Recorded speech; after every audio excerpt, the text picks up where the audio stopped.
괜찮습니다. 제가 며느리 돌볼게요. 시어머니 옥자가 전화로 말합니다. 친정어머니한테요. 순이는 방 안에서 그 목소리를 듣습니다. 산후 3일째였습니다. 몸은 천근만근 무겁고요. 아랫배는 아직도 아픕니다. 옆방에서 아기 우는 소리가 들립니다. 둘째 민수였죠. 하지만 순이는 일어날 수 없습니다. 힘이 없었거든요. 시어머니 옥자의 목소리가 들립니다. 민수야, 울지 마. 할머니가 여기 있어. 아기 울음소리가 잦아듭니다. 순이는 천장을 바라봅니다. 눈물이 흐릅니다. 소리 내지 않고요. 친정어머니가 오시려고 했습니다. 하지만 옥자가 막았죠. 며느리는 자기가 돌본다고요. 3일째인데 옥자는 한 번도 방에 들어오지 않았습니다. 밥도 제대로 못 먹었습니다. 미역국은 너무 짰고요. 반찬은 차갑게 식어 있었습니다. 순이 혼자 먹어야 했습니다. 아무도 옆에 없이요. 문이 열립니다. 옥자가 들어옵니다. 밥그릇을 치우러 온 거였죠. 순이를 보지도 않습니다. 그냥 밥상을 들고 나갑니다. 문이 닫힙니다. 순이는 이불을 뒤집었습니다. 소리내어 옵니다. 이게 산후조리인가요? 이게 시어머니의 돌봄인가요? 순이는 그날 결심했습니다.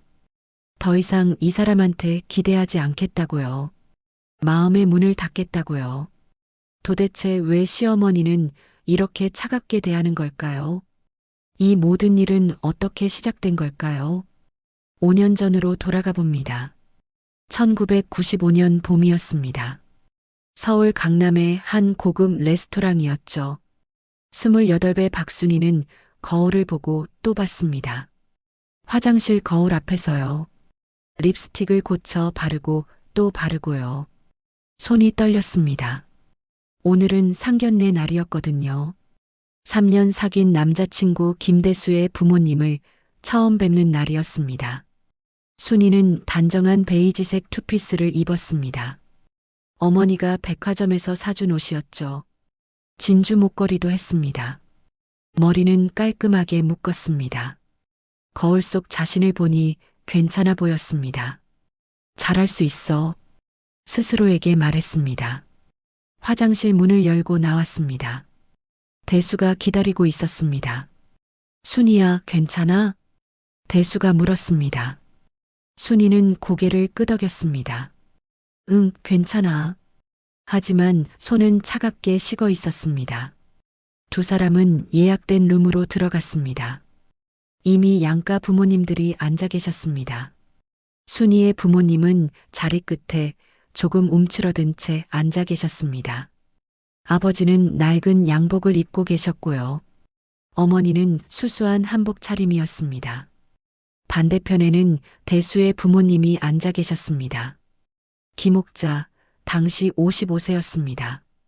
검은색 정장에 진주 브로치를 달고 있었습니다. 머리는 단정하게 파마를 했습니다.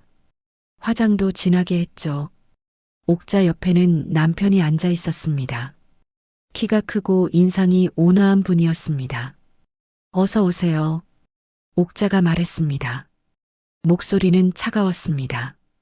미소도 없었죠. 순이는 허리를 깊이 숙여 인사했습니다. 안녕하세요. 박순이입니다. 옥자는 순이를 위아래로 훑어봤습니다. 천천히요. 마치 물건을 감정하듯이요. 순이는 그 시선 아래 서 있었습니다. 등에 식은땀이 흘렀습니다. 앉으세요. 옥자가 말했습니다. 순이는 대수 옆에 앉았습니다. 식사가 시작되었습니다. 주문한 음식들이 하나둘 나왔습니다. 한정식 코스였습니다. 하지만 순이는 목으로 넘어가지 않았습니다. 옥자의 시선이 계속 느껴졌거든요. 순이 씨는 어느 학교 나오셨어요? 옥자가 물었습니다. 순이는 숟가락을 내려놓았습니다. 전북대학교 나왔습니다. 옥자의 눈썹이 살짝 올라갔습니다. 전북대요? 지방대학이네요. 순이는 대답하기 어려웠습니다. 네, 그렇습니다. 옥자는 고개를 끄덕였습니다. 하지만 만족스러운 표정은 아니었습니다. 우리 대수는 연세대 나왔어요. 아시죠? 순이는 알고 있었습니다. 대수에게 들었으니까요. 네, 알고 있습니다. 옥자가 계속 말했습니다. 며느리감도 그에 걸맞아야 한다고 생각해요. 학벌도 중요하지만 집안도 중요하고요. 순이 옆에 앉아있던 어머니의 손이 떨렸습니다. 젓가락을 쥔 손이요. 순이 아버지는 고개를 숙였습니다. 대수가 끼어들었습니다. 어머니, 그런 건 중요하지 않아요. 옥자는 아들을 쳐다봤습니다. 중요하지 않다고? 결혼은 집안과 집안이 만나는 거야. 대수는 더 이상 말하지 못했습니다. 어머니 앞에서 약했거든요. 식사 내내 분위기는 차가웠습니다. 순이 부모님은 거의 말씀을 하지 않았습니다. 옥자가 주도적으로 이야기했습니다. 아들 자랑이었습니다. 대수가 얼마나 공부를 잘했는지요. 어릴 때부터 모범생이었다고요. 지금 다니는 회사도 대기업이라고요. 순이는 그저 듣기만 했습니다. 고개만 끄덕였죠. 이 시간에 식사가 끝났습니다. 순이 아버지가 계산하려고 했습니다. 하지만 옥자가 먼저 계산을 했습니다. 제가 할게요. 괜찮습니다. 순이 아버지는 난처해했습니다. 아니, 제가 해야죠. 하지만 옥자는 이미 카드를 내밀었습니다. 됐어요. 다음에 하세요. 레스토랑 밖으로 나왔습니다. 양가 부모님들이 인사를 나눴습니다. 형식적인 인사였습니다. 옥자는 순이 부모님에게 미소도 짓지 않았습니다. 그냥 고개만 까닥했죠. 차에 타기 전이었습니다. 옥자가 순이를 불렀습니다. 순이 씨, 잠깐만요. 순이는 다가갔습니다. 옥자가 낮은 목소리로 말했습니다. 우리 대수는 명문대 나온 아들이에요. 장래가 촉망되는 아이죠. 며느리도 그만큼 훌륭해야 한다고 생각해요. 순이는 아무 말도 하지 못했습니다. 목이 막혔거든요. 옥자는 계속 말했습니다. 결혼은 신중하게 생각해 보세요. 서두를 필요 없어요. 그리고 돌아섰습니다. 차에 탔죠. 순이는 그 자리에 서 있었습니다. 다리에 힘이 빠졌습니다. 대수가 달려왔습니다. 순이야, 미안해. 어머니가 원래 좀 그래. 순이는 고개를 저었습니다. 괜찮아. 하지만 괜찮지 않았습니다. 가슴이 무너지는 것 같았거든요. 집으로 돌아가는 길이었습니다. 순이 어머니가 말했습니다. 순이야, 그 집안 좀 어려울 것 같구나. 순이는 창밖만 바라봤습니다. 눈물이 날 것 같았지만 참았습니다. 괜찮아요, 엄마. 대수만 좋은 사람이면 돼요. 하지만 마음 한구석에는 불안이 자리 잡았습니다. 그날 밤 순이는 잠을 이룰 수 없었습니다. 옥자의 차가운 눈빛이 자꾸 떠올랐습니다. 며느리도 그만큼 훌륭해야 한다. 그 말이 귓가에 맴돌았습니다. 순이는 자신이 부족하다고 느꼈습니다. 지방대 출신이라서요. 집안이 평범해서요. 하지만 대수를 사랑했습니다. 3년을 사귀었으니까요. 대수도 순이를 사랑한다고 했으니까요. 사랑하면 되는 거 아니야? 순이는 스스로에게 물었습니다. 하지만 대답은 나오지 않았습니다. 그로부터 6개월 뒤였습니다. 순이와 대수는 결혼했습니다. 옥자는 끝까지 마음을 열지 않았습니다. 결혼 준비 과정에서도 모든 것에 간섭했습니다. 예식장은 여기로 해야 해. 하객은 이렇게 배치해. 예단은 이 정도는 준비해야지. 순이는 그저 고개만 끄덕였습니다. 자기 의견을 말할 틈이 없었거든요. 결혼식 날이었습니다. 순이는 웨딩드레스를 입고 거울을 봤습니다. 행복해야 할 날이었습니다. 하지만 마음 한구석이 무거웠습니다.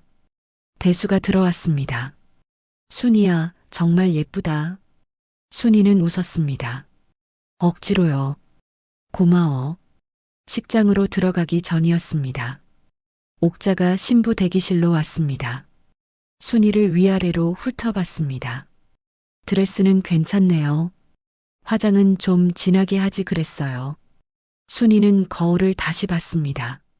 메이크업 아티스트가 정성껏 해준 화장이었습니다. 네, 알겠습니다. 옥자는 더 할 말이 있는 것 같았습니다. 하지만 그냥 돌아섰습니다. 식 잘 치르세요.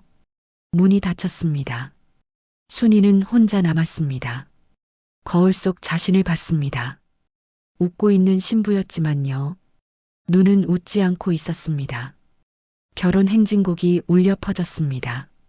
순이는 아버지 팔을 잡고 버질로드를 걸었습니다. 하객들이 박수를 쳤습니다. 대수가 앞에서 웃고 있었습니다. 순이는 그 웃음을 보며 생각했습니다. 사랑하면 되는 거야. 시어머니는 언젠가 마음을 열겠지. 하지만 그건 순이의 착각이었습니다. 30년 동안 옥자는 마음을 열지 않았으니까요. 아니, 열 수 없었으니까요. 옥자에게도 이유가 있었습니다. 순이가 모르는 이유가요. 하지만 그건 30년 뒤에나 알게 될 일이었습니다. 편지로요. 신혼집은 신림동의 작은 아파트였습니다. 24평 2칸짜리였죠. 순이와 대수는 이 집에서 신혼생활을 시작했습니다. 결혼 첫날 밤이었습니다. 순이는 부엌 정리를 하고 있었습니다. 이삿짐을 푸느라 정신이 없었거든요. 초인종이 울렸습니다. 대수가 문을 열었습니다. 옥자가 서 있었습니다. 어머니? 대수가 놀랐습니다. 들어가도 되지? 옥자는 이미 신발을 벗고 있었습니다. 순이는 황급히 앞치마를 벗었습니다. 어머니, 어서 오세요. 옥자는 집안을 둘러봤습니다. 거실, 부엌, 작은 방까지요. 좁네. 옥자가 말했습니다. 대수가 대답했습니다. 신혼집이니까요. 나중에 넓은 데로 옮길 거예요. 옥자는 부엌으로 갔습니다. 찬장을 열어봤습니다. 그릇들이 정리되어 있었죠. 그릇 배치가 이상하네. 큰 접시는 아래에 놓아야지. 순이는 아무 말도 하지 못했습니다. 옥자는 냉장고도 열어봤습니다. 반찬이 이것밖에 없어? 신랑 먹일 거 준비했어야지. 순이의 얼굴이 붉어졌습니다. 죄송합니다. 내일 장 보려고 했어요. 옥자는 고개를 저었습니다. 1시간 동안 옥자는 집안 구석구석을 점검했습니다. 이것도 지적하고 저것도 지적했죠.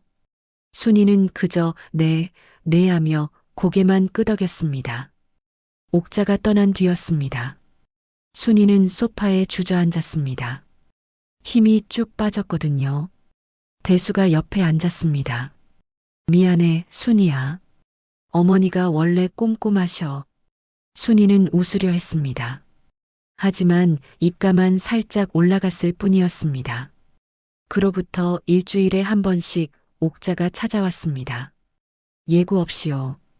어떨 때는 아침 일찍 왔고요. 어떨 때는 저녁 때 왔습니다. 올 때마다 뭔가를 지적했습니다.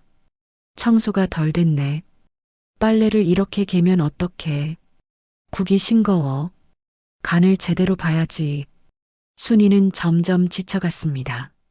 1년이 지났습니다. 순이가 임신했습니다. 처사이였습니다. 대수는 기뻐했습니다. 순이야, 우리 아기 생겼어. 옥자에게 전화로 알렸습니다. 다음 날 옥자가 찾아왔습니다. 임신했다며? 순이는 고개를 끄덕였습니다. 네, 어머니. 8주 됐어요. 옥자의 표정이 조금 풀렸습니다. 그래, 잘했어. 우리 대수 씨앗이 좋구나. 하지만 바로 다음 말이 이어졌습니다. 몸조리 잘해야 해. 아들 낳아야지. 순이는 대답했습니다. 네, 노력하겠습니다. 임신 기간 내내 옥자는 더 자주 찾아왔습니다. 미역국 먹었어? 아들 낳으려면 미역국 많이 먹어야 해. 배 만지지 마. 애 돌아간다. 친정 가지 마. 임신 중엔 집에만 있어야 해. 순이는 옥자의 말을 따랐습니다. 거역할 수 없었거든요. 친정에 가고 싶었지만 참았습니다. 어머니 목소리가 듣고 싶었지만 전화로만 통화했죠. 10개월이 지나고 아이가 태어났습니다. 딸이었습니다. 이름은 지연이었죠. 순이는 딸을 안고 행복했습니다. 작고 따뜻한 생명이었거든요. 하지만 옥자의 반응은 달랐습니다. 딸이야? 아들 아니고? 병실에서 갓 태어난 지연을 보며 옥자가 말했습니다. 순이는 아무 대답도 하지 못했습니다. 옥자는 한숨을 쉬었습니다. 뭐 어쩔 수 없지. 다음엔 아들 낳아야 해. 순이의 가슴이 철렁했습니다. 아직 첫째를 낳은 지 하루밖에 안 됐는데요. 벌써 둘째 이야기를 하다니요. 산후조리원에 갈 예정이었습니다. 하지만 옥자가 반대했습니다. 산후조리원은 돈만 아까워. 집에서 해. 대수가 말했습니다. 어머니, 요즘은 다 산후조리원 가요. 옥자가 고개를 저었습니다. 필요 없어. 내가 순이 돌봐줄게. 순이는 옥자가 자기를 돌봐준다는 말에 놀랐습니다. 혹시 관계가 좋아질까요? 기대를 했습니다. 하지만 그건 착각이었습니다. 집으로 돌아온 첫날부터 지옥이 시작되었습니다. 옥자는 매일 아침 일찍 왔습니다.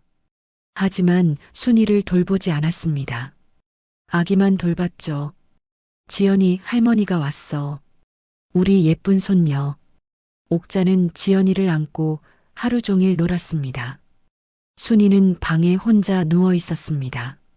밥도 제대로 못 먹었습니다. 미역국을 끓여줬지만 간이 안 맞았습니다. 너무 짰거든요. 순이는 그냥 먹었습니다. 말할 수 없었으니까요. 일주일째 되는 날이었습니다. 순이 어머니가 전화를 했습니다. 순이야, 엄마가 가서 돌봐줄까? 순이는 눈물이 났습니다. 어머니 목소리만 들어도요. 엄마. 하지만 옥자가 전화를 받았습니다. 사돈 어른 괜찮습니다. 제가 며느리 잘 돌보고 있어요. 순이 어머니는 더 이상 말하지 못했습니다.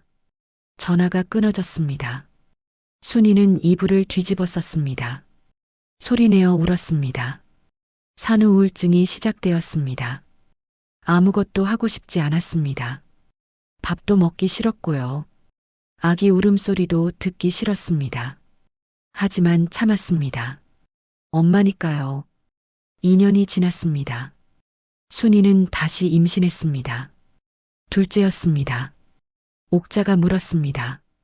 이번엔 아들이겠지? 순이는 알 수 없다고 대답했습니다. 하지만 옥자는 확신했습니다. 아들일 거야. 나는 느낌이 와.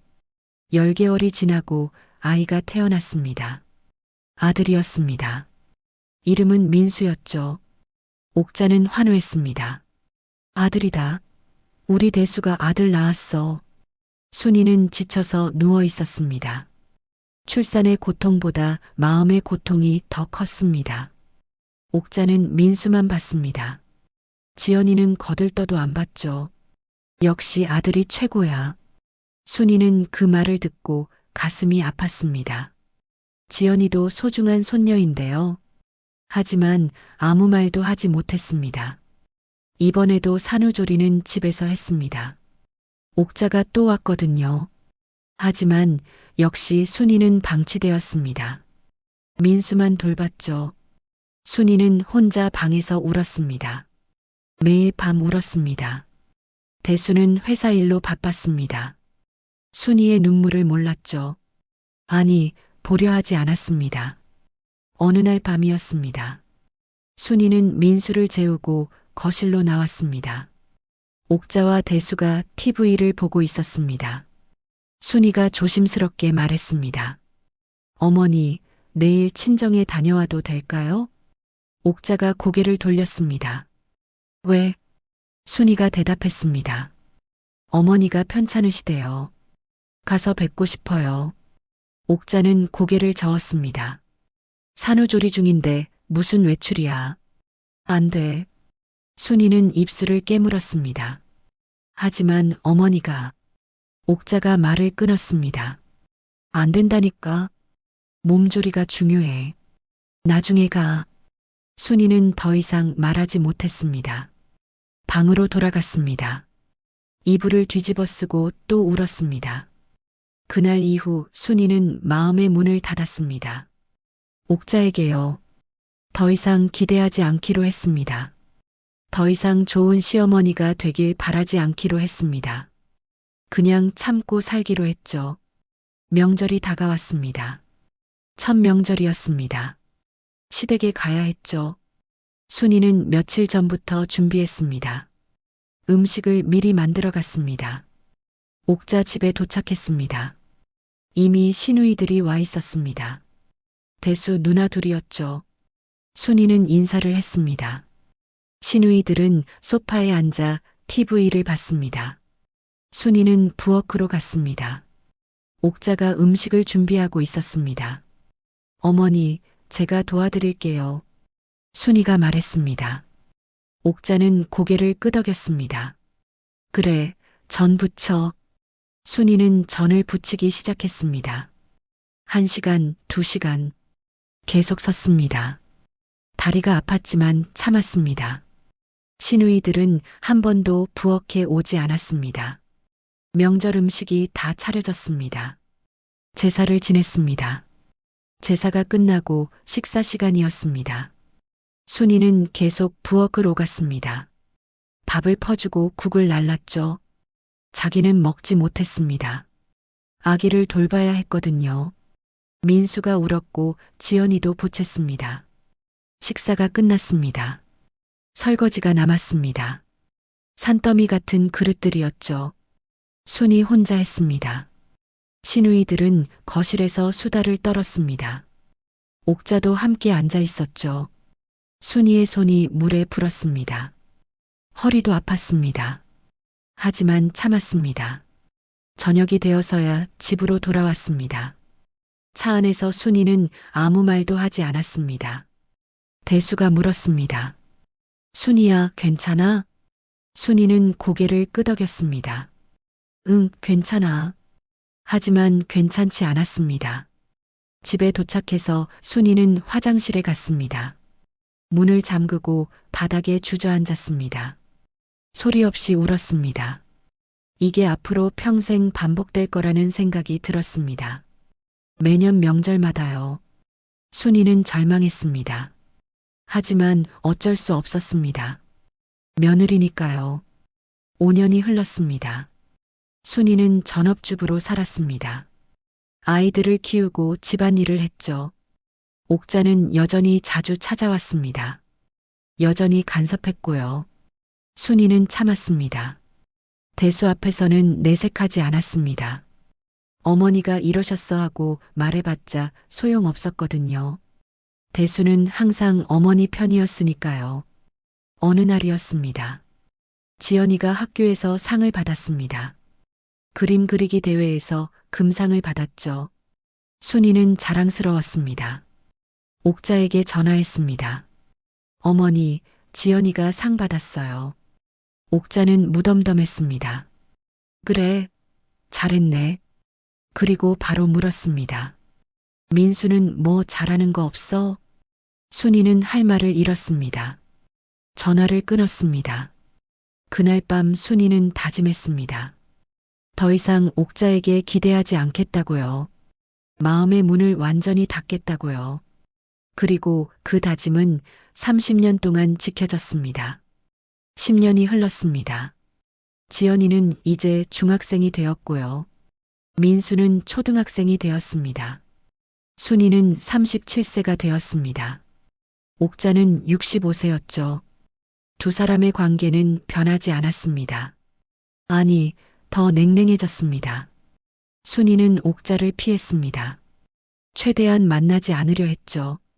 옥자가 찾아온다고 하면 외출했습니다. 핑계를 댔습니다. 아이 학원 데려다 줘야 한다고요. 마트 가야 한다고요. 옥자도 눈치챘습니다. 며느리가 자기를 피한다는 걸요. 하지만 아무 말도 하지 않았습니다. 어느 날 대수가 물었습니다. 순이는 설거지를 하면서 대답했습니다. 바빠서 그렇다고요. 아이들 챙기느라 시간이 없다고요. 대수는 더 이상 묻지 않았습니다. 알면서도 모른 척했죠. 부부 사이에도 금이 가기 시작했습니다. 명절은 여전히 지옥이었습니다. 해마다 똑같았습니다. 새벽부터 일어나 음식을 준비했습니다. 혼자서요. 시누이들은 오후에나 왔습니다. 손에는 쇼핑백만 들고요. 한마디 인사만 하고 거실로 갔습니다. 순이는 대답도 하지 않았습니다. 그냥 웃기만 했죠. 입꼬리만 살짝 올린 미소였습니다. 제사상을 차렸습니다. 30가지가 넘는 음식이었습니다. 모두 순이 손으로 만든 거였죠. 제사가 끝나고 음복을 했습니다. 옥자가 국을 한 숟가락 떠먹었습니다. 인상을 찌푸렸습니다. 뭔가 마음에 안 든다는 표정이었죠. 순이는 아무 말도 하지 않았습니다. 고개만 끄덕였습니다. 식사가 끝났습니다. 설거지가 남았습니다. 산더미 같은 그릇들이었죠. 순이 혼자 했습니다. 시누이들은 거실에서 수다를 떨었습니다. 옥자도 함께 앉아 있었죠. 순이의 손이 물에 불었습니다. 허리도 아팠습니다. 하지만 참았습니다. 저녁이 되어서야 집으로 돌아왔습니다. 차 안에서 순이는 아무 말도 하지 않았습니다. 창밖만 바라봤죠. 대수가 물었습니다. 순이는 고개를 끄덕였습니다. 하지만 괜찮지 않았습니다. 집에 도착해서 순이는 화장실에 갔습니다. 문을 잠그고 바닥에 주저앉았습니다. 소리 없이 울었습니다. 이게 앞으로 평생 반복될 거라는 생각이 들었습니다. 매년 명절마다요. 순이는 절망했습니다. 하지만 어쩔 수 없었습니다. 며느리니까요. 5년이 더 흘렀습니다. 순이는 전업주부로 살았습니다. 아이들을 키우고 집안일을 했죠. 옥자는 여전히 자주 찾아왔습니다. 여전히 간섭했고요. 순이는 참았습니다. 대수 앞에서는 내색하지 않았습니다. 말해봤자 소용없었거든요. 대수는 항상 어머니 편이었으니까요. 어느 날이었습니다. 지연이가 학교에서 상을 받았습니다. 그림 그리기 대회에서 금상을 받았죠. 순이는 자랑스러웠습니다. 옥자에게 전화했습니다. 지연이가 상 받았다고 말했습니다. 옥자는 무덤덤했습니다. 그리고 바로 물었습니다. 민수는 뭐 잘하는 게 없냐고요. 순이는 할 말을 잃었습니다. 전화를 끊었습니다. 그날 밤 순이는 다짐했습니다. 더 이상 옥자에게 기대하지 않겠다고요. 마음의 문을 완전히 닫겠다고요. 그리고 그 다짐은 지켜졌습니다. 2005년이었습니다. 옥자의 남편 순이의 시아버지가 돌아가셨습니다. 갑작스러운 심근경색이었습니다. 장례식장은 사람들로 붐볐습니다. 순이는 상주 옆에 앉아 있었습니다. 검은 상복을 입고요. 조문객들이 왔다 갔다 했습니다.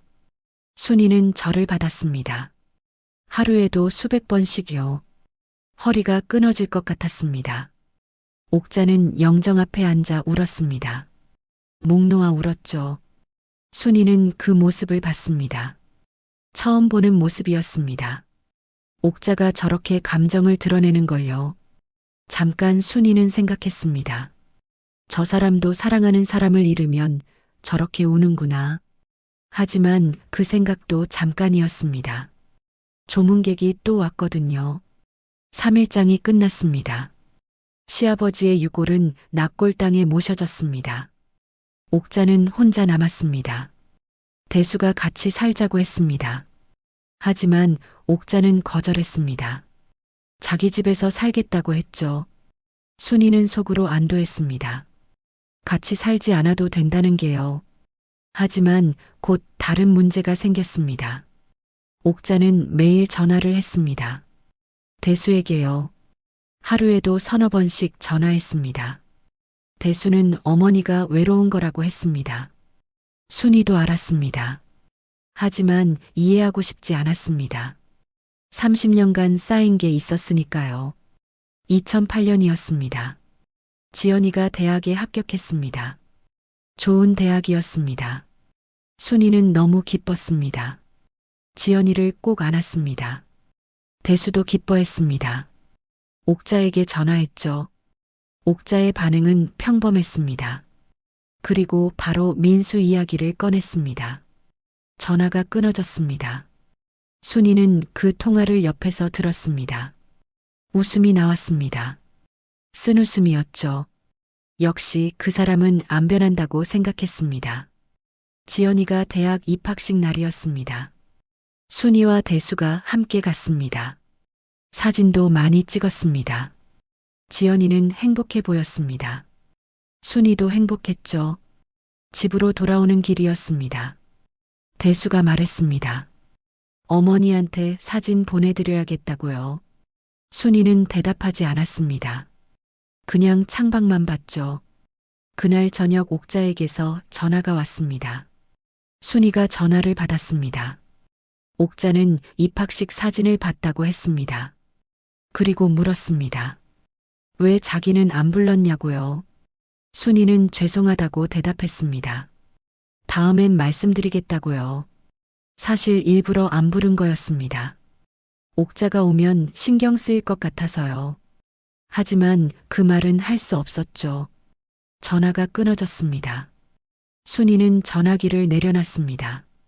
한숨이 나왔습니다. 대수가 물었습니다. 순이는 대답했습니다. 대수는 미안한 표정을 지었습니다. 다음엔 꼭 모시자고 했죠. 순이는 고개를 끄덕였습니다. 하지만 속으로는 다짐했습니다. 다음에도 안 부를 거라고요. 2010년이었습니다. 옥자는 이제 70세가 되었습니다. 건강이 나빠지기 시작했습니다. 무릎이 안 좋았고요. 혈압도 높았습니다. 대수는 걱정했습니다. 어머니를 모시고 살자고 했습니다. 하지만 옥자는 여전히 거절했습니다. 어느 날 밤이었습니다. 옥자에게서 전화가 왔습니다. 새벽 2시였습니다. 대수가 받았습니다. 옥자의 목소리가 떨리고 있었습니다. 어지럽다고 했습니다. 쓰러질 것 같다고요. 대수는 황급히 옷을 입었습니다. 순이도 일어났습니다. 두 사람은 급히 시댁으로 갔습니다. 옥자는 거실 바닥에 주저앉아 있었습니다. 얼굴이 새하얗게 질려 있었죠. 대수가 어머니를 부축했습니다. 119를 불렀습니다. 병원으로 갔습니다.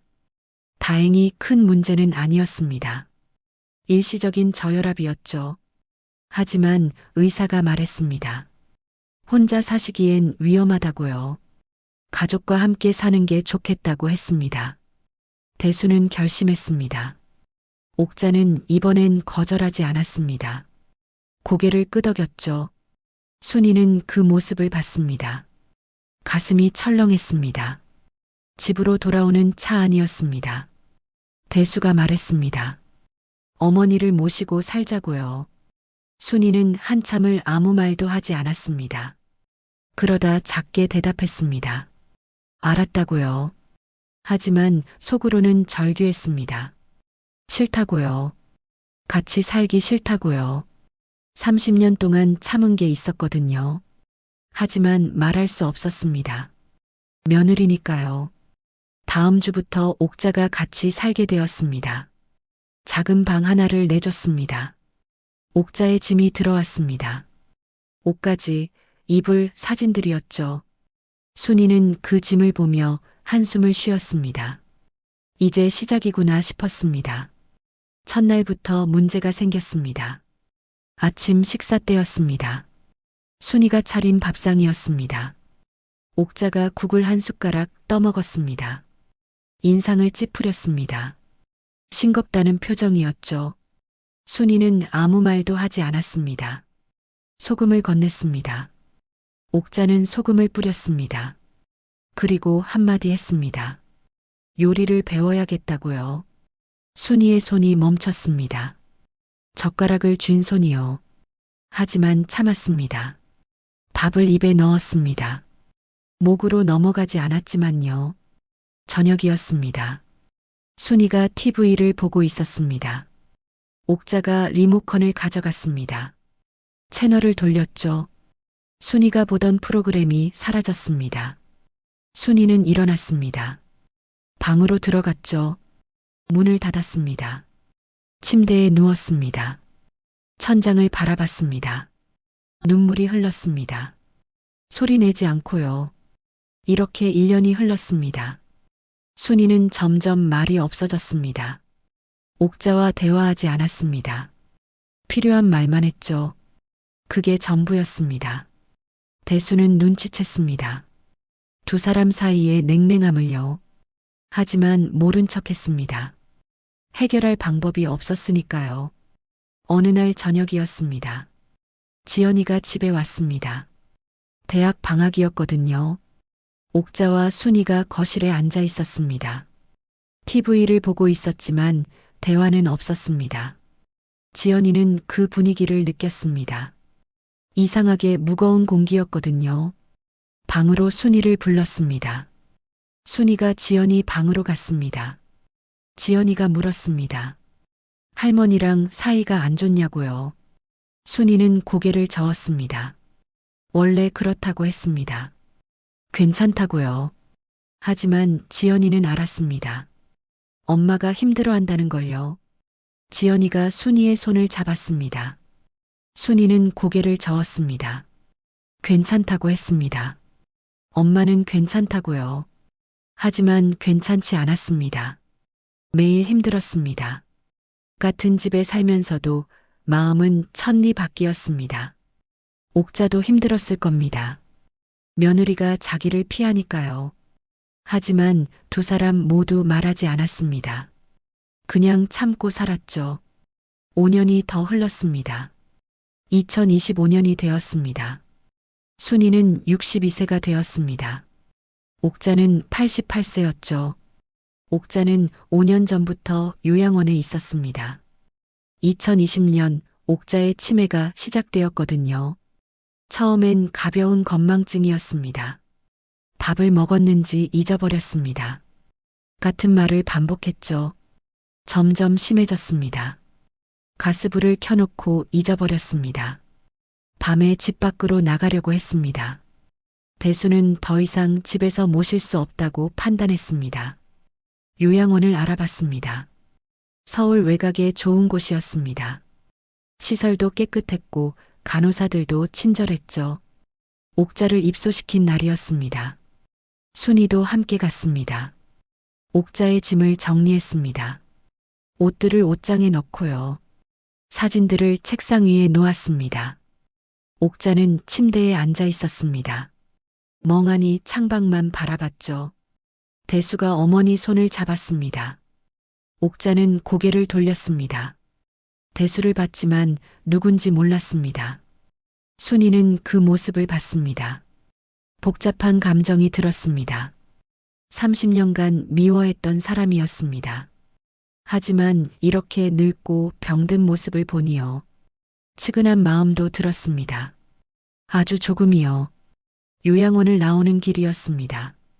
대수가 말했습니다. 일주일에 한 번씩은 와야겠다고요. 순이는 대답하지 않았습니다.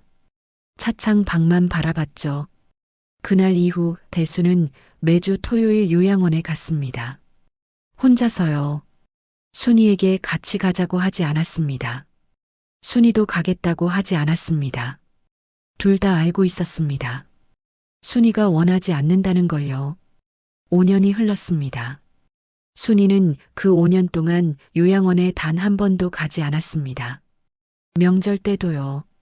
추석이나 설날에도 안 갔습니다. 대수 혼자 갔습니다. 선물을 들고요. 순이는 집에 남았습니다. 아이들은 이미 다 독립했습니다. 지연이는 결혼해서 분당에 살았고요. 민수는 회사 일로 바빠서 자주 못 왔습니다. 순이는 혼자 있는 시간이 많아졌습니다. 조용했습니다. 평화로웠죠. 옥자가 없으니까요. 어느 토요일 오후였습니다. 순이는 거실에서 TV를 보고 있었습니다. 현관문이 열렸습니다. 대수가 들어왔습니다. 요양원에 갔다 온 거였죠. 표정이 어두웠습니다. 어머니 상태가 많이 안 좋아졌어. 대수가 말했습니다. 순이는 고개를 끄덕였습니다. 그래. 대수가 계속 말했습니다. 이제 말도 거의 못하셔. 누워만 계시고.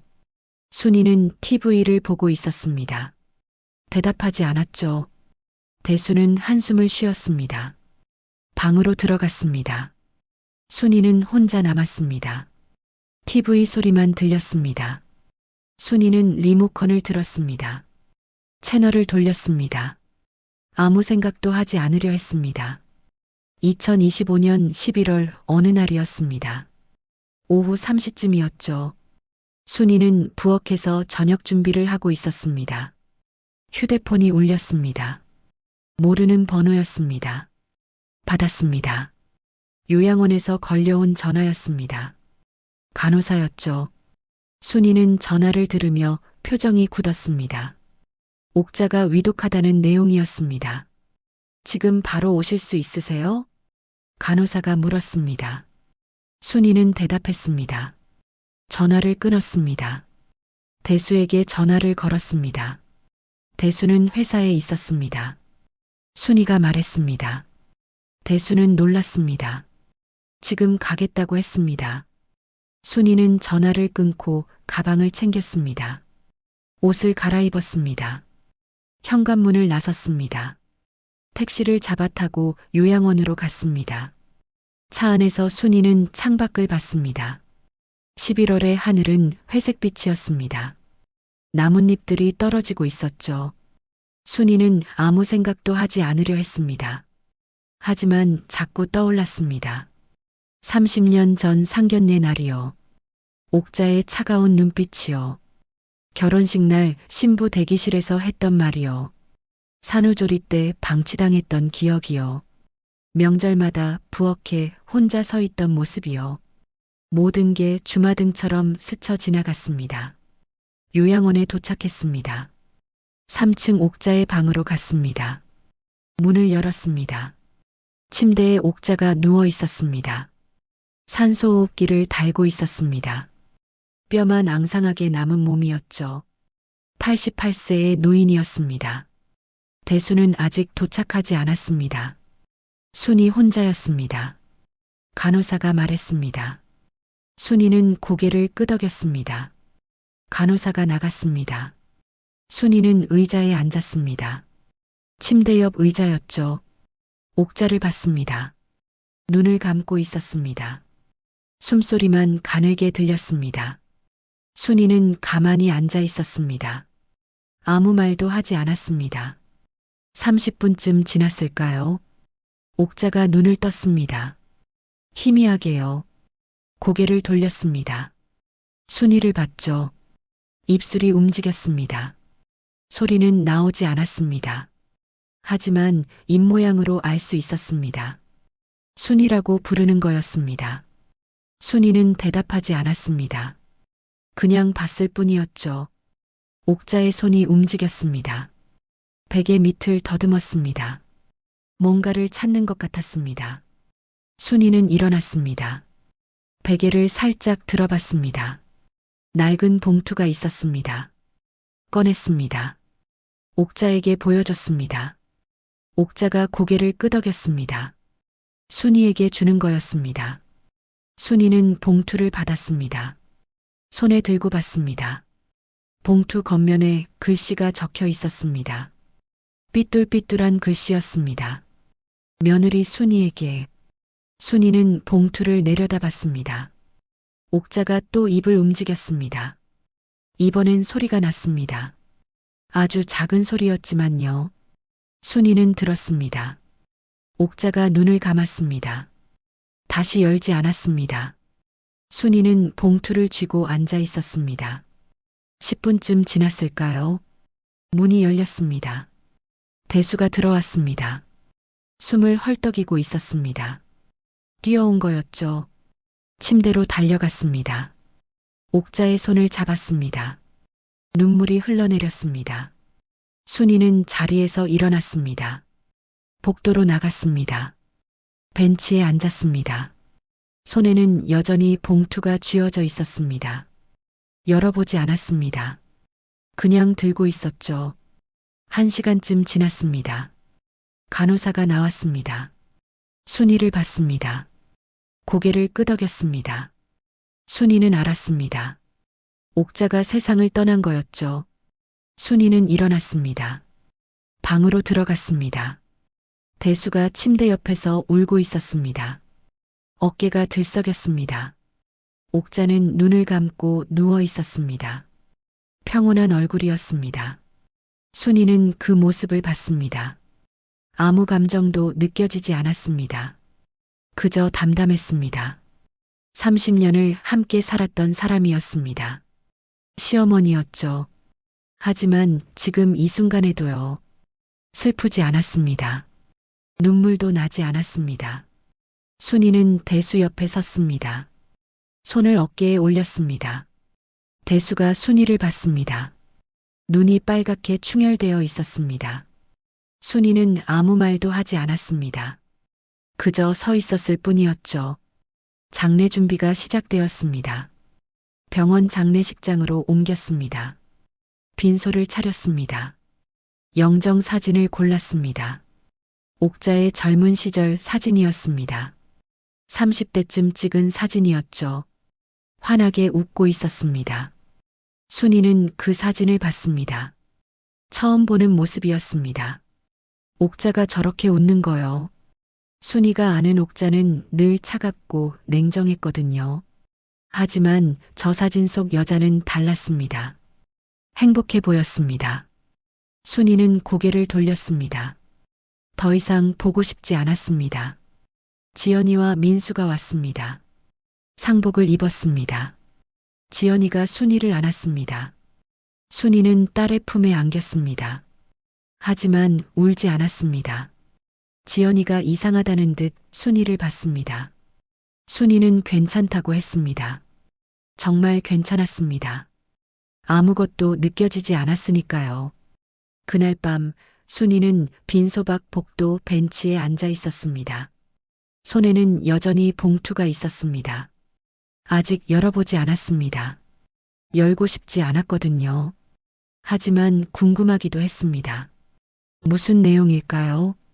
30년 동안 차갑게 대했던 시어머니가요. 마지막으로 무슨 말을 남긴 걸까요? 순이는 봉투를 만졌습니다. 두껍지 않았습니다. 편지 한 장 정도였죠. 하지만 열지 않았습니다. 아직은요. 3일장이 시작되었습니다. 조문객들이 오기 시작했습니다. 시누이들이 제일 먼저 왔습니다. 큰언니와 작은언니였죠. 두 사람 모두 울었습니다. 영정 앞에서 절을 했습니다. 순이는 상주 옆에 앉아 있었습니다. 검은 상복을 입고요. 조문객들에게 절을 받았습니다. 고개를 숙였다 들었다 반복했습니다. 허리가 아팠습니다. 하지만 표정은 담담했습니다. 시누이 큰언니가 순이 옆에 앉았습니다. 순이를 봤습니다. 순이는 대답하지 않았습니다. 그냥 고개만 끄덕였죠. 조문객이 계속 왔습니다. 옥자의 친구들이었습니다. 80대 노인들이었죠. 지팡이를 짚고 왔습니다. 휠체어를 타고 온 분도 있었습니다. 영정 앞에 섰습니다. 눈물을 흘렸습니다. 오랜 친구를 잃은 슬픔이었죠. 순이는 그 모습을 봤습니다.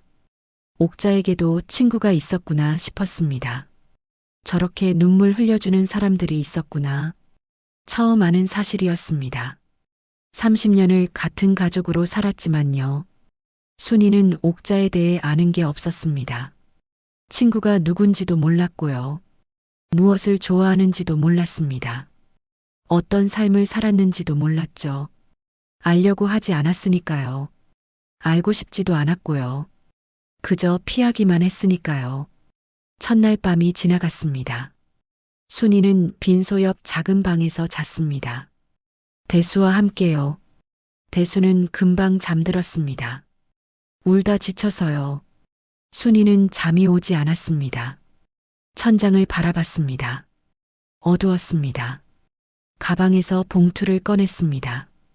옥자가 준 봉투였죠. 아직도 열지 않았습니다.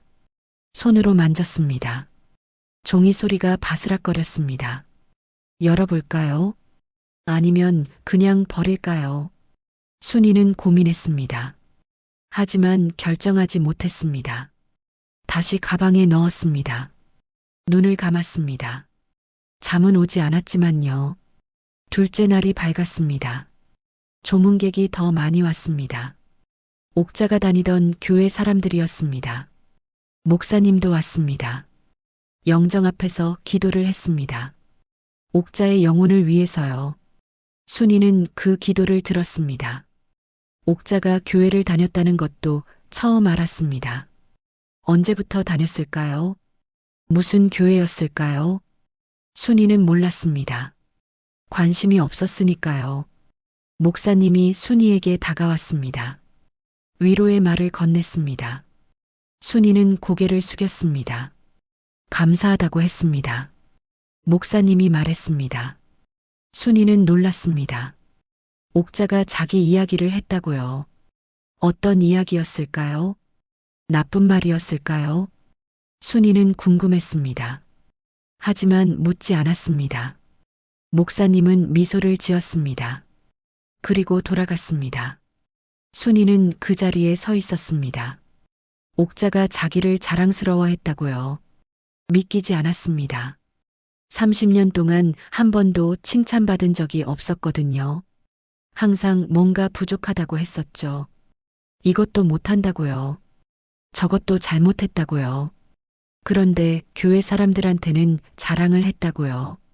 순이는 혼란스러웠습니다. 이해할 수 없었거든요. 오후가 되었습니다. 문상객이 뜸해졌습니다.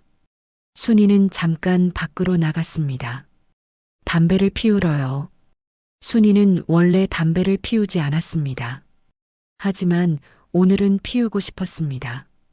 편의점에서 담배 한 갑을 샀습니다. 장례식장 뒤편 흡연구역으로 갔습니다. 라이터로 불을 붙였습니다. 한 모금 빨았습니다. 기침이 나왔습니다.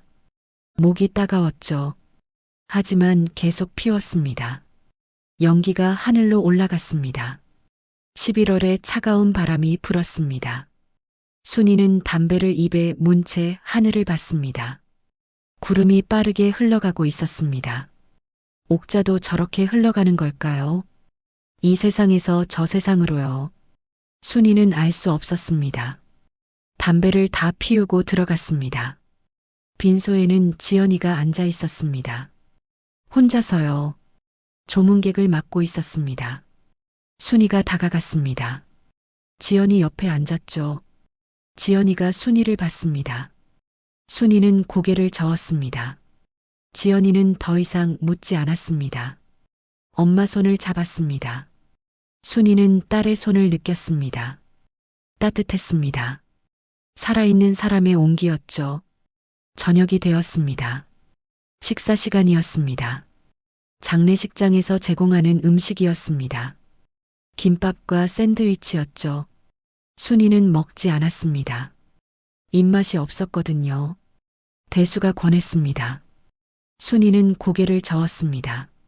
대수는 더 이상 권하지 않았습니다. 그냥 혼자 먹었죠. 민수가 물을 가져왔습니다. 순이에게 건넸습니다. 순이는 받았습니다. 한 모금 마셨습니다. 목이 말랐거든요. 물을 다 마셨습니다. 민수가 컵을 가져갔습니다. 순이는 혼자 남았습니다. 빈소박 벤치에 앉았습니다. 복도는 조용했습니다. 저 멀리서 누군가 우는 소리가 들렸습니다. 다른 빈소에서였죠. 순이는 귀를 기울였습니다. 목 놓아 우는 소리였습니다. 진심으로 슬퍼하는 소리였죠. 순이는 자기 자신을 봤습니다. 눈물 한 방울 안 흘렸습니다. 이상한 며느리였습니다. 시어머니가 돌아가셨는데요. 울지 않는 며느리요. 하지만 어쩔 수 없었습니다. 슬프지 않았으니까요. 30년간 쌓인 게 있었으니까요. 밤이 깊어갔습니다. 조문객이 모두 떠났습니다. 가족들만 남았습니다. 대수는 빈소 안에서 어머니 옆을 지켰습니다. 시누이들은 집으로 돌아갔습니다. 내일 아침 일찍 오겠다고 했죠. 순이와 지연이, 민수는 작은 방에 있었습니다. 지연이와 민수는 잠들었습니다. 순이는 잠이 오지 않았습니다. 또 봉투를 꺼냈습니다. 이번엔 열기로 했습니다. 더 이상 미룰 수 없었거든요. 봉투를 찢었습니다. 안에서 편지가 나왔습니다. 편지지 2장이었습니다. 빽빽하게 글씨가 적혀 있었습니다. 삐뚤삐뚤한 글씨였습니다. 맞춤법도 틀렸습니다. 하지만 읽을 수 있었습니다. 순이는 첫 문장을 읽었습니다. 며느리야, 30년을 기다렸다. 너한테 이 말 한마디 하려고. 미안하다. 순이의 손이 떨렸습니다. 편지를 쥔 손이요. 계속 읽었습니다. 한 글자 한 글자요. 천천히요. 옥자의 목소리가 들리는 것 같았습니다. 편지를 통해서요. 순이는 편지를 다 읽을 수 없었습니다. 눈물이 나왔거든요. 시야가 흐려졌습니다. 편지가 보이지 않았습니다. 순이는 편지를 내려놨습니다. 손으로 얼굴을 감쌌습니다. 소리 내지 않으려고요. 하지만 참을 수 없었습니다. 흐느낌이 새어나왔습니다. 30년 만에 처음 흘리는 눈물이었습니다. 시어머니를 위한 눈물이었죠. 셋째 날 아침이 밝았습니다. 발인 날이었습니다. 순이는 새벽부터 깨어 있었습니다. 밤새 잠을 못 잤거든요. 편지를 읽고 또 읽었습니다. 눈이 퉁퉁 부어 있었습니다. 화장실 거울을 봤습니다. 낯선 얼굴이었습니다. 이렇게 많이 운 게 언제였을까요? 기억나지 않았습니다. 세수를 했습니다. 찬물로요. 부기를 빼려고요. 하지만 소용없었습니다. 눈은 여전히 붓고 빨갰습니다. 빈소로 나갔습니다. 대수가 영정 앞에 앉아 있었습니다. 밤새 잠을 못 잔 얼굴이었습니다. 순이가 옆에 앉았습니다. 대수가 순이를 봤습니다. 순이야, 많이 울었구나. 순이는 대답하지 않았습니다. 고개만 끄덕였죠. 대수가 순이 손을 잡았습니다. 고마워. 어머니를 위해 울어줘서. 순이는 손을 빼지 않았습니다. 그냥 두었습니다. 대수의 손이 따뜻했습니다. 30년 만에 느끼는 온기 같았습니다. 아침 7시가 되었습니다. 발인 준비가 시작되었습니다. 장례 지도사가 왔습니다. 절차를 설명했습니다. 영정을 모시고 영구차로 간다고 했습니다. 화장장으로 간다고요. 유골은 납골당에 모신다고 했죠. 가족들이 모였습니다. 시누이들이 왔습니다. 지연이와 민수도 왔고요. 옥자의 친구 몇 분도 오셨습니다. 많지 않았습니다. 옥자는 평생 사람들과 가깝게 지내지 않았거든요. 성격이 차가웠으니까요. 마지막 절을 올렸습니다. 대수가 제일 먼저 절했습니다. 영정 앞에 엎드렸습니다. 한참을 일어나지 않았습니다. 어깨가 떨렸습니다. 울고 있었습니다. 순이가 그 다음이었습니다. 영정 앞에 섰습니다. 옥자 사진을 봤습니다. 젊은 시절의 옥자였습니다. 환하게 웃고 있었습니다. 순이는 절을 올렸습니다. 천천히요. 고개를 숙였습니다. 바닥에 이마를 댔습니다. 눈을 감았습니다. 어머니, 미안합니다. 속으로 말했습니다. 30년 동안 마음을 닫고 살았습니다. 미안합니다. 일어났습니다. 눈물이 또 흘렀습니다. 참을 수 없었습니다. 영구차가 출발했습니다. 가족들이 차를 따라 탔습니다. 순이는 대수차에 탔습니다. 뒷자리에 앉았죠. 창밖을 봤습니다. 서울거리가 지나갔습니다. 11월의 거리는 쓸쓸했습니다. 나뭇잎이 다 떨어져 있었거든요. 화장장에 도착했습니다. 서울 외곽이었습니다. 회색 건물이었죠. 가족들이 내렸습니다. 관을 옮겼습니다. 화장실로요. 마지막 작별이었습니다. 대수가 관 앞에 섰습니다. 손을 관 위에 올렸습니다. 어머니, 편히 쉬세요. 아들이 잘 살겠습니다. 목소리가 떨렸습니다. 시누이들도 작별 인사를 했습니다. 엄마 사랑했어요. 큰언니가 말했습니다. 고생 많으셨어요. 이제 아프지 마세요. 작은 언니가 말했습니다. 두 사람 모두 울었습니다. 순이의 차례였습니다. 관 앞에 섰습니다. 손을 관 위에 올렸습니다. 차가웠습니다. 어머니, 순이가 말했습니다. 편지 잘 받았습니다. 이해했습니다. 그리고 저도 미안합니다. 더 이상 말할 수 없었습니다. 목이 메었거든요. 관이 안으로 들어갔습니다. 화장로 안으로요. 문이 닫혔습니다. 이 시간을 기다렸습니다. 대기실에서요. 아무도 말하지 않았습니다. 그저 앉아 있었죠. 대수는 창밖만 봤습니다. 시누이들은 손수건으로 눈물을 닦았습니다. 순이는 핸드백을 열었습니다. 편지가 들어 있었습니다. 옥자의 편지요. 아침에 넣어둔 거였습니다. 꺼내서 다시 읽었습니다. 몇 번을 읽어도 새로웠습니다. 사실은 나도 며느리였단다. 그 문장이 자꾸 눈에 들어왔습니다. 옥자도 며느리였습니다. 순이처럼요. 아니, 순이보다 더 힘든 며느리였습니다. 매 맞고 굶었다고 했죠. 20년을 참았다고요. 그 상처가 순이에게 대물림된 거였습니다. 순이는 이제 이해했습니다. 왜 옥자가 그렇게 차갑게 굴었는지요. 질투였다고 했습니다. 순이가 자기보다 나은 삶을 사니까요. 사랑하는 남자와 결혼했으니까요. 대학도 나왔으니까요. 옥자는 초등학교밖에 못 나왔거든요. 순이는 편지를 접었습니다. 다시 핸드백에 넣었습니다. 이 시간이 지났습니다. 유고를 받았습니다. 하얀 함에 담겨 있었습니다. 작았습니다.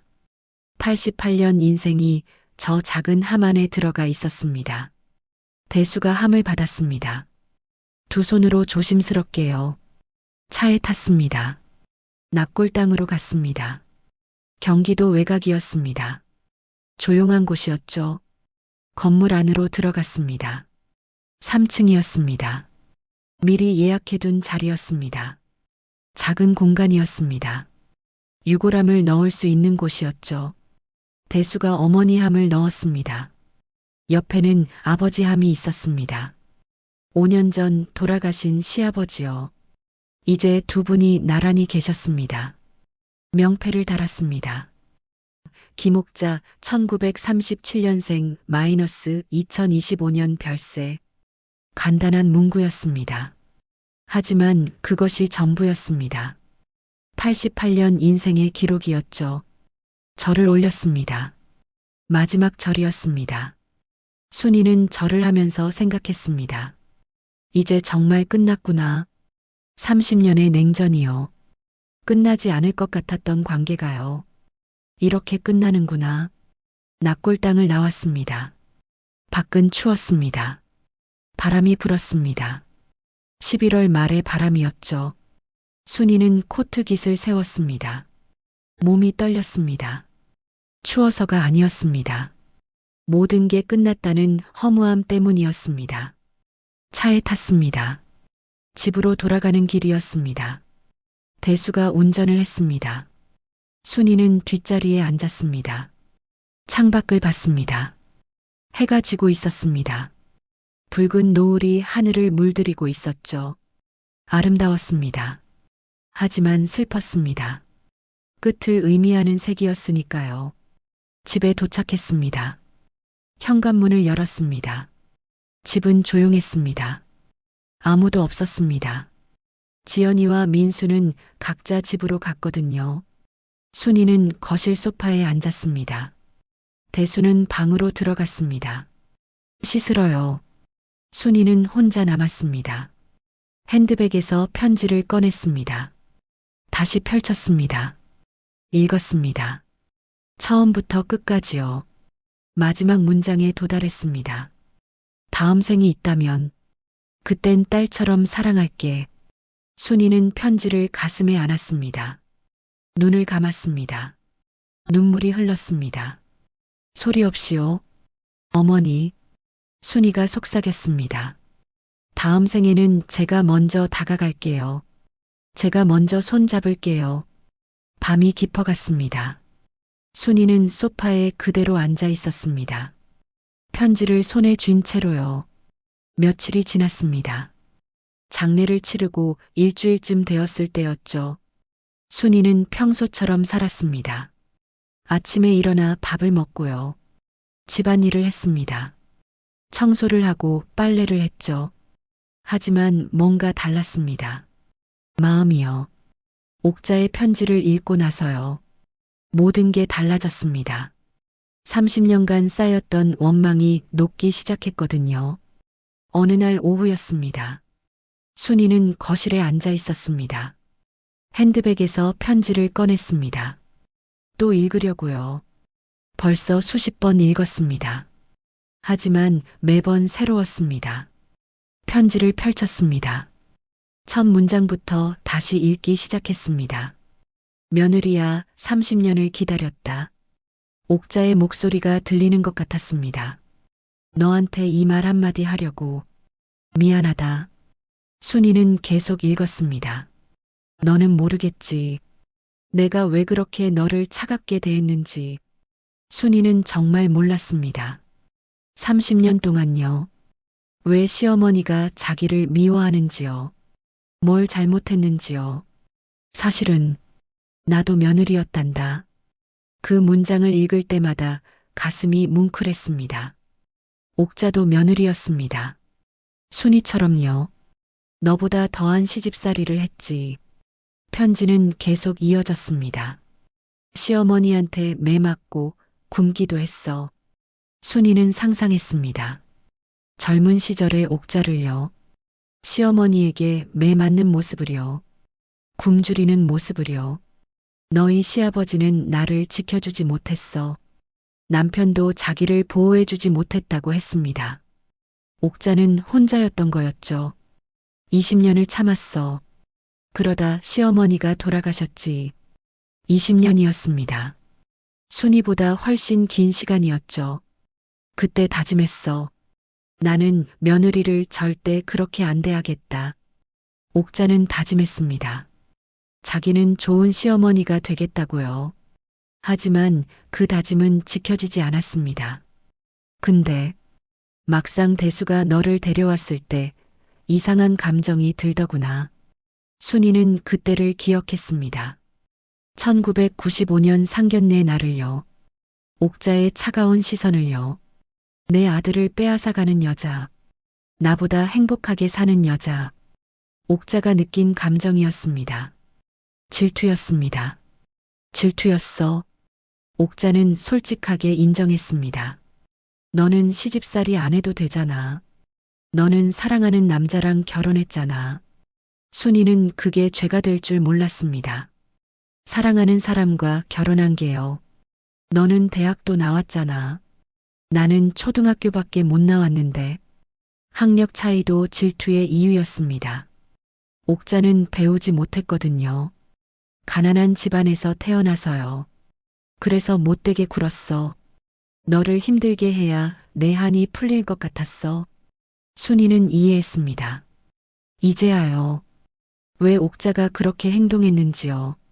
상처받은 사람이 또 다른 사람에게 상처를 준 거였습니다. 산후조리 때 사실은 네 친정 어머니 오시게 하려고 했어. 순이는 놀랐습니다. 그때를 기억했거든요.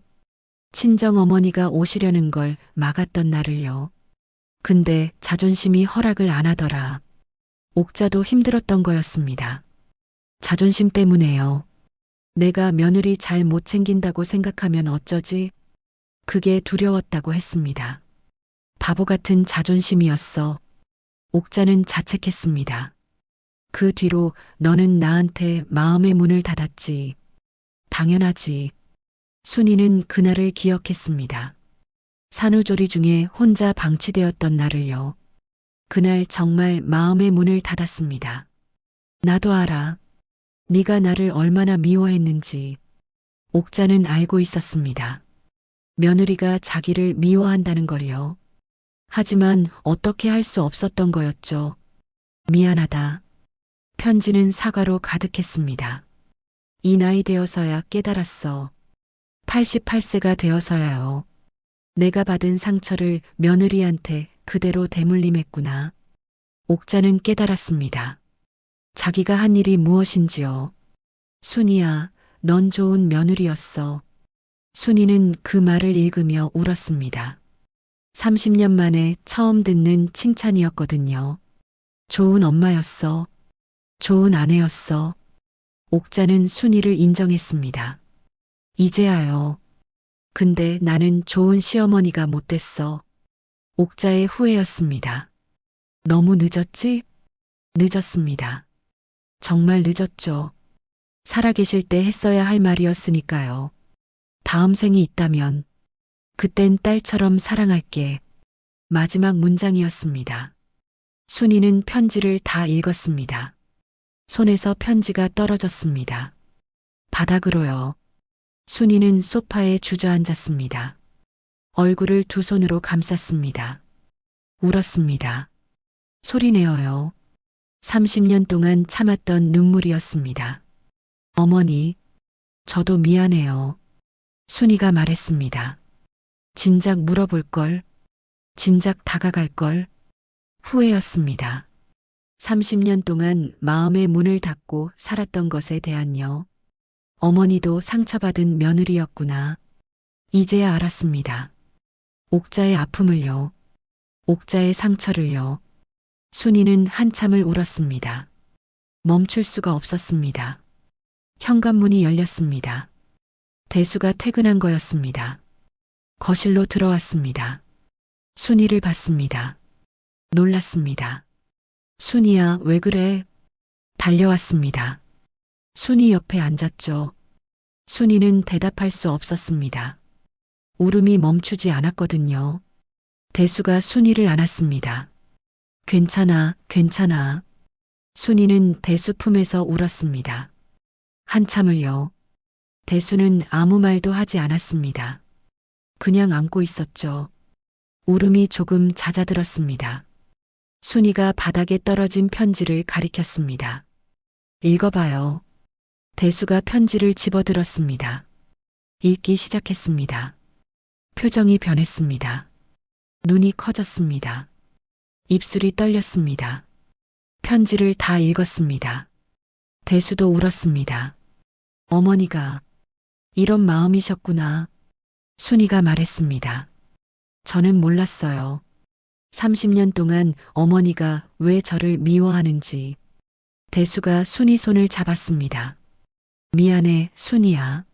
내가 중간에서 제대로 못했어. 순이는 고개를 저었습니다. 당신 잘못 아니에요. 저도 잘못했어요. 마음을 닫고 살았으니까요. 두 사람은 한참을 앉아 있었습니다. 말없이요. 저녁이 되었습니다. 순이는 부엌으로 갔습니다. 저녁을 준비했습니다. 평소처럼요. 하지만 마음은 달랐습니다. 가벼웠습니다. 30년 동안 짊어진 짐을 내려놓은 것 같았거든요. 밥상을 차렸습니다. 대수와 마주 앉았습니다. 밥을 먹었습니다. 대수가 물었습니다. 이제 좀 괜찮아? 순이는 고개를 끄덕였습니다. 네, 괜찮아요. 이제 이해했어요. 대수가 미소 지었습니다. 어머니도 편히 쉬실 거야. 순이도 미소 지었습니다. 그러시겠죠. 식사가 끝났습니다. 순이는 설거지를 했습니다. 그러다 문득 생각했습니다. 딸 지연이를요. 지연이는 아직 결혼 전이었습니다. 하지만 언젠가 결혼할 거였죠. 그때 순이는 어떤 시어머니가 될까요? 옥자처럼 차갑게 굴까요? 아니면 따뜻하게 대할까요? 순이는 다짐했습니다. 절대 옥자처럼은 안 되겠다고요. 지연이가 결혼하면요. 딸처럼 대하겠다고요. 며느리가 아니라 딸로 보겠다고요. 이 아픔의 대물림은 나에게서 끝낼 거야. 순이가 속으로 말했습니다. 설거지를 마쳤습니다. 거실로 나왔습니다. 편지를 집어들었습니다. 조심스럽게 접었습니다. 서랍에 넣었습니다. 깊숙이요.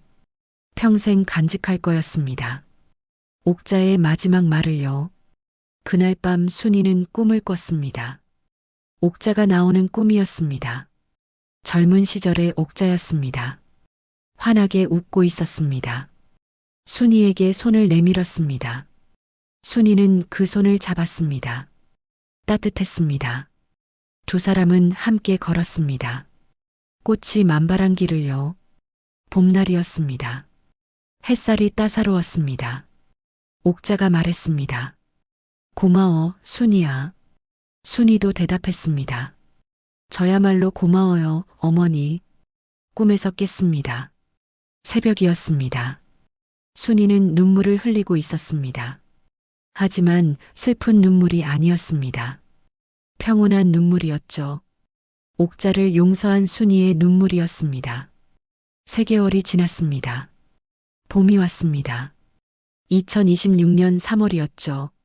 순이는 옥자의 납골 땅을 찾았습니다. 혼자서요. 대수에게 말하지 않았습니다. 그냥 조용히 다녀오고 싶었거든요. 버스를 타고 갔습니다. 1시간 반쯤 걸렸습니다. 납골 땅에 도착했습니다. 건물 안으로 들어갔습니다. 3층으로 올라갔습니다. 옥자가 계신 곳이었죠. 명패가 보였습니다. 김옥자 1937년생 마이너스 2025년 별세. 순이는 그 앞에 섰습니다. 가방에서 꽃을 꺼냈습니다. 하얀 국화였습니다. 작은 꽃병에 꽂았습니다. 명패 앞에 놓았죠. 무릎을 꿇었습니다. 절을 올렸습니다. 천천히요. 일어났습니다. 한참을 서 있었습니다. 말없이요. 그러다 입을 열었습니다. 어머니, 저예요. 순이에요. 조용한 목소리였습니다. 편지 받았어요. 여러 번 읽었어요. 순이는 계속 말했습니다. 이제 이해해요. 어머니가 왜 그러셨는지. 눈물이 났습니다. 하지만 참았습니다. 어머니도 힘드셨죠. 며느리로 사는 게. 순이는 알았습니다. 옥자의 아픔을요. 20년이나 참으셨잖아요. 저보다 훨씬 오래. 순이는 30년을 참았습니다. 하지만 옥자는 20년을 참았고요.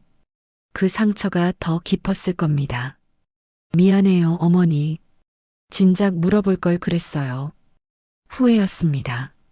살아계실 때 대화할 걸 그랬다고요. 진작 손 잡아드릴 걸 그랬어요. 순이는 말을 멈췄습니다. 눈물을 닦았습니다. 손수건으로요. 심호흡을 했습니다. 다시 말을 이었습니다. 어머니, 약속할게요. 순이가 말했습니다. 지연이가 결혼하면 절대 어머니처럼 안 할게요. 다짐이었습니다.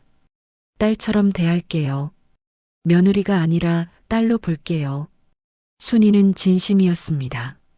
이 아픔의 대물림은 나에게서 끝낼 거예요. 옥자가 시작한 상처의 연쇄를요. 순이가 끊을 거였습니다. 그러니까 편히 쉬세요. 순이가 마지막으로 말했습니다. 명패에 손을 댔습니다. 차가웠습니다. 하지만 따뜻하게 느껴졌습니다. 옥자가 거기 계신 것 같았거든요.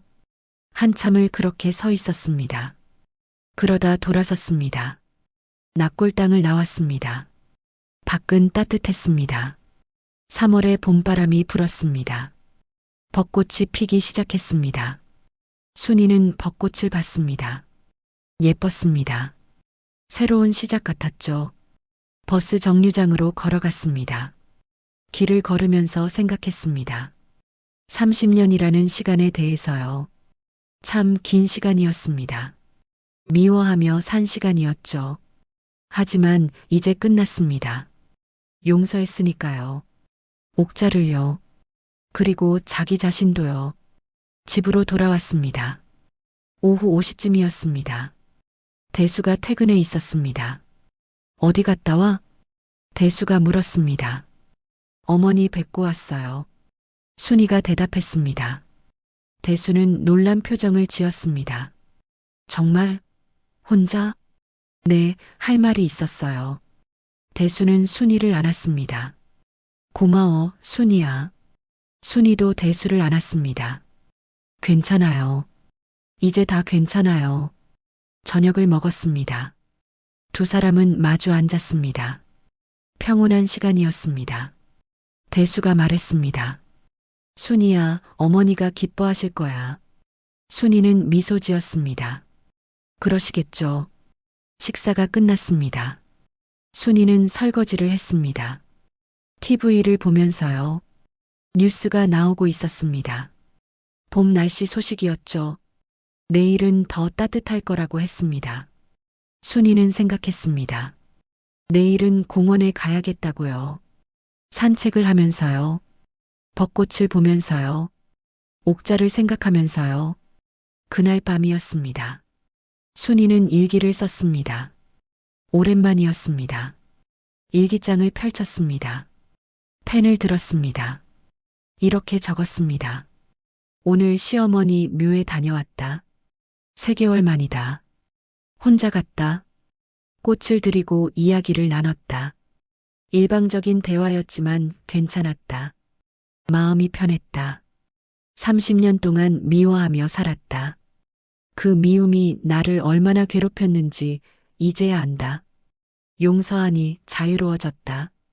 시어머니도 피해자였다. 상처받은 며느리였다. 그 상처가 나에게 왔고 나는 그걸 30년 동안 짊어지고 살았다. 이제 내려놓았다. 가볍다. 다음 생이 있다면 시어머니와 나는 친구가 될 수 있을까? 아니, 모녀가 될 수 있을까? 그때는 서로 사랑하며 살 수 있을 것 같다. 일기를 덮었습니다. 불을 껐습니다. 침대에 누웠습니다. 눈을 감았습니다. 오랜만에 편히 잠들 수 있었습니다. 1년이 지났습니다. 2027년 봄이었습니다. 지연이가 결혼을 발표했습니다. 좋은 남자를 만났다고 했죠. 순이는 기뻤습니다. 축하해, 지연아. 지연이를 안았습니다. 상견례 날이 잡혔습니다. 순이는 그날을 기다렸습니다. 떨렸습니다. 예비 며느리를 만나는 날이었거든요. 32년 전 자기가 옥자를 만났던 것처럼요. 상견례 날이 왔습니다. 레스토랑에서 만났습니다. 예비 며느리가 들어왔습니다. 이름은 수진이었습니다. 수수한 여자였습니다. 순이는 수진을 봤습니다. 32년 전 자기 모습이 보이는 것 같았습니다. 떨리는 모습이요. 순이는 일어났습니다. 수진에게 다가갔습니다. 손을 내밀었습니다. 어서 와요, 수진 씨. 만나서 반가워요. 환하게 웃었습니다. 수진은 놀란 표정이었습니다. 하지만 곧 웃었습니다. 안도하는 표정이었죠. 감사합니다, 어머님. 두 사람은 악수를 했습니다. 따뜻한 악수였습니다. 식사가 시작되었습니다. 순이는 수진에게 물었습니다. 어느 학교 다니셨어요? 수진이 대답했습니다. 경희대 나왔습니다. 순이는 고개를 끄덕였습니다. 좋은 학교네요. 무슨 과예요? 간호학과요. 훌륭해요. 간호사는 정말 중요한 직업이에요. 순이는 진심으로 칭찬했습니다. 수지는 환하게 웃었습니다. 식사 내내 분위기는 따뜻했습니다. 순이는 수진을 편하게 대했습니다. 어려운 질문도 하지 않았고요. 트집도 잡지 않았습니다. 식사가 끝났습니다. 수진이 인사했습니다. 오늘 정말 감사했습니다. 순이가 수진의 손을 잡았습니다. 수진 씨, 우리 딸 잘 부탁해요. 아니, 우리 잘 지내요. 편하게. 수진의 눈에 눈물이 고였습니다. 네, 어머님. 잘 지낼게요. 집으로 돌아오는 길이었습니다. 대수가 말했습니다. 순이야, 정말 잘했어. 수진이 얼마나 좋아하던지. 순이는 미소 지었습니다. 당연하죠. 우리 며느리인데. 그날 밤 순이는 또 일기를 썼습니다. 오늘 예비 며느리를 만났다. 수진이라는 좋은 아이다. 32년 전 내 모습이 보였다. 떨리고 불안해하는 모습. 나는 수진을 편하게 대했다. 옥자처럼 하지 않았다. 차갑게 대하지 않았다. 트집 잡지 않았다. 따뜻하게 안아줬다. 이게 맞는 것 같다. 며느리는 남이 아니다. 가족이다. 딸이다. 옥자 어머니 봤죠? 저 잘했죠? 약속 지켰어요. 대물림을 끊었어요. 일기를 덮었습니다. 순이는 창밖을 봤습니다. 달이 떠 있었습니다. 밝은 달이었죠. 순이는 달을 보며 생각했습니다. 옥자도 저 달을 보고 있을까요? 저 세상 어딘가에서요. 아마 보고 계실 겁니다. 그리고 미소 짓고 계시겠죠. 순이가 약속을 지켰으니까요. 여러분께 이 이야기를 들려드립니다. 혹시 여러분도 시어머니와 힘든 관계를 겪고 계신가요? 혹시 며느리와 갈등이 있으신가요? 이 이야기를 들으시면서 생각해 보세요. 상대방에게도 이유가 있을 수 있다는 걸요. 상처받은 사람이 또 다른 사람에게 상처를 준다는 걸요. 하지만 그 연쇄는 끊을 수 있습니다. 용서로요. 대화로요. 이해로요. 늦었다고 생각할 때가 가장 빠를 때라고 합니다. 하지만 어떤 것들은 정말 늦어버립니다. 살아계실 때 사랑하세요. 살아계실 때 손잡으세요. 살아계실 때 용서하세요. 그게 후회 없는 삶입니다. 댓글로 여러분의 이야기를 들려주세요. 시어머니와의 관계는 어떠신가요? 며느리와는 어떻게 지내시나요? 함께 나누면 조금은 마음이 가벼워질 수 있습니다. 이 영상이 도움이 되셨다면 좋아요를 눌러주세요. 더 많은 분들이 이 메시지를 받을 수 있도록 구독도 부탁드립니다. 그리고 공유해주세요. 비슷한 고민을 하시는 분들에게요. 여러분 모두 따뜻한 가족관계 속에서 행복하시길 바랍니다. 상처의 대물림을 끊고요. 사랑의 대물림을 시작하시길 바랍니다.